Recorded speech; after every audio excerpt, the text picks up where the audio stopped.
ओम नमः शिवाय। हरे कृष्णा। राधे राधे। स्वागत है आपका आपके अपने चैनल द रिलीजियस लाइफ में। भोलेनाथ की कृपा आप पर और आपके परिवार पर हमेशा बनी रहे। दोस्तों, अभी तक आपने शिव पुराण के 5 अध्यायों की कथा का श्रवण कर लिया। आज के वीडियो में आप सुनेंगे 6वें और 7वें अध्याय की कथा।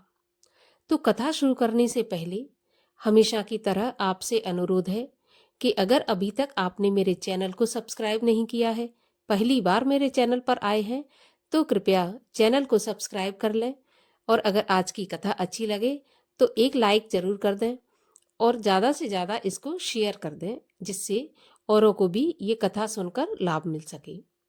तो चलिए अब हम शुरू करते हैं आज की कथा 6वें अध्याय की।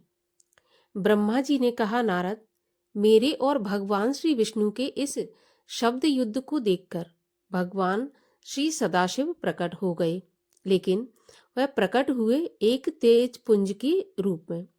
उस तेज पुंज को देखकर हम दोनों का युद्ध रुक गया। भगवान श्री विष्णु भयभीत होकर कहने लगे कि हे ब्राह्मण, यह तेज कहाँ से उत्पन्न हुआ है? जो इस बात का पता लगा सकेगा वही सबका स्वामी होगा। मुझे तो यह आदि और अंत से रहित मालूम होता है, अतः हम दोनों इसका पता लगाते हैं। तुम ऊपर के लोकों की खोज करो, मैं नीचे के लोकों में जाता हूँ। भगवान श्री विष्णु की ऐसी बातें सुनकर मैं अहंकार में भरकर उनके कहने के अनुसार पता लगाने के लिए चल पड़ा। लेकिन यह एक मानी हुई बात है कि जो काम अहंकार के साथ किया जाता है वह कभी नहीं होता, अपितु सुख और शांति को भी नष्ट कर देता है। रावण और वाणासुर इत्यादि अहंकार के कारण ही तो नष्ट हुए हैं। बस अहंकार त्यागे बिना कोई भी काम पूरा नहीं हो सकता। भगवान श्री विष्णु भी सफेद शूकर का रूप धारण करके पाताल लोक की ओर ले गए। उसी दिन से संसार में सफेद शूकर प्रसिद्ध हुए। मेरे और भगवान श्री विष्णु के इस चरित्र का जो भी मनुष्य प्रातःकाल ध्यान करता है वह इस लोक में बड़े सुख और ऐश्वर्य को प्राप्त करता है। मैं और भगवान श्री विष्णु दिव्य सहस्त्र वर्ष तक उस ज्योति पुंज का आदि और अंत खोजते रहे, परंतु पार नहीं पा सके और हम दोनों वापस लौट आए, किंतु जिस स्थान से चले थे उसको भी नहीं पा सके। उस स्थान को खोजने में ही हमको दिव्य हजारों वर्ष लग गए।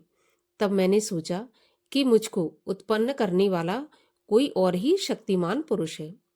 यह विचार उठते ही हम उस ज्योतिपुंज के पास आ गए और मूर्खता के कारण हुई शत्रुता का त्याग कर दिया। उसी समय आकाशवाणी हुई कि तुम दोनों ही योग करो। आकाशवाणी सुनकर हम दोनों ही योग करने लगे और दिव्य ज्योति को संबोधित करके प्रार्थना की कि हे महाप्रभु, आप शीघ्र ही हमें अपनी वास्तविक रूप का दर्शन दीजिए। हमारी इस प्रार्थना को सुनने के बाद भगवान शिव की गंभीर वाणी सुनाई दी, ओम ओम। तब इस शब्द को सुनकर मैंने विचार किया कि यह क्या है। उसी समय भगवान श्री विष्णु ने इस ज्योति पुंज के दक्षिण भाग में सनातन आद्यवर्ण आकार को और उसके उत्तर भाग में उपकार को देखा, फिर मध्य में और अंत में ओम को देखा। यह सब सूर्यमंडल और चंद्रमंडल की भांति स्थित थे, जिनके की आदि तथा अंत का कोई पता नहीं लगता। बस सत्य आनंद और परम ब्रह्म परायण ही दृष्टिगोचर हो रहा था। अब हम इस बात का विचार कर रहे थे कि हम इसके नीचे और ऊपर जाकर इसकी शुरुआत और अंत का पता लगाएं कि वहां पर एक परम ऋषि प्रकट हो गए।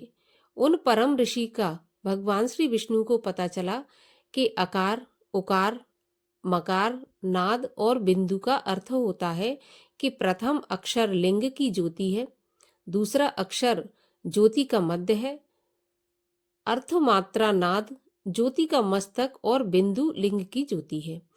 इसके अतिरिक्त यह अर्थ भी होते हैं कि अकार ऋग्वेद, उकार से यजुर्वेद और मकार से सामवेद और नाद से आयुर्वेद और बिंदु से ब्रह्मा विद्या का स्वरूप है।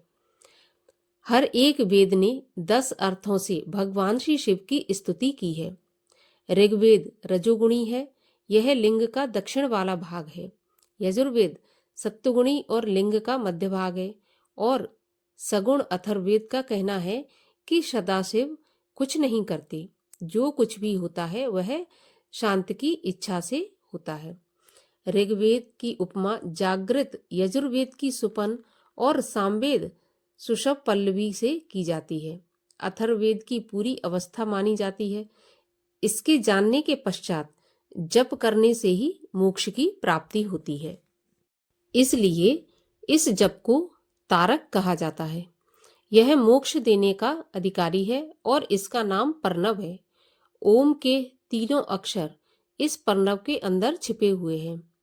तुरी जो कि अत्यंत गोपनीय है, उसके अंगों सहित वेद उत्पन्न होते हैं।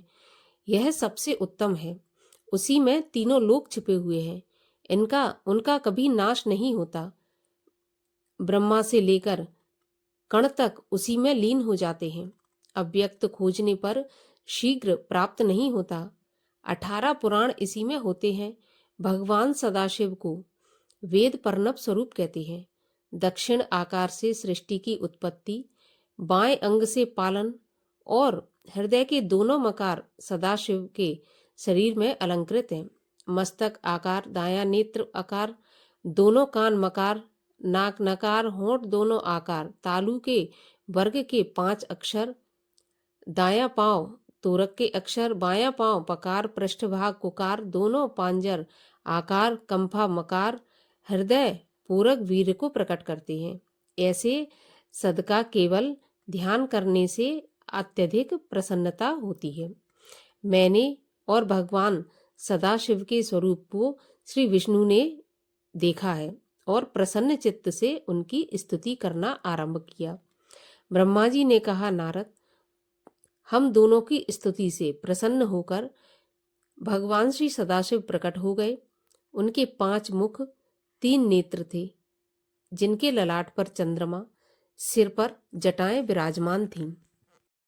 गौर वर्ण नेत्र, सर्वांग भस्म लपेटे, उस भुजा वाले नीलकंठ भूषणों से विभूषित सुंदर मस्तक पर भस्म त्रिपुंड लगाए हुए थे। उन करुणाकार महेश के वाम अंग में सुंदर आभूषणों से भूषित शक्ति शिवा विराजमान थी। भगवान श्री सदाशिव के इस सुंदर स्वरूप को देखकर हम दोनों गदगद हो गए। हमारे नेत्रों से अनायास ही प्रेम के आंसू बहने लगे।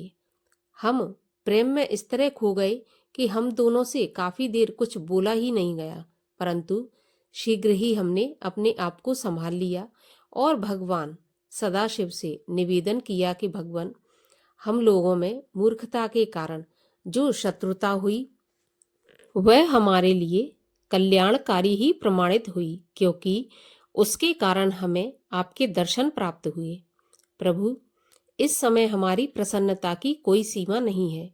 भगवान श्री सदाशिव की स्तुति करते हुए हम दोनों अहम भाव तथा अहंकार से रहित हो गए और दोनों ने ही भगवान सदाशिव को अपना स्वामी माना और प्रसन्न चित्त से स्तुति करते हुए उनके चरणों में नतमस्तक हो गई। बोलिए श्री शंकर जी महाराज की जय। यहीं पर 6वें और 7वें अध्याय की कथा का समापन होता है। अगले वीडियो में हम सुनेंगे 8वें अध्याय की कथा।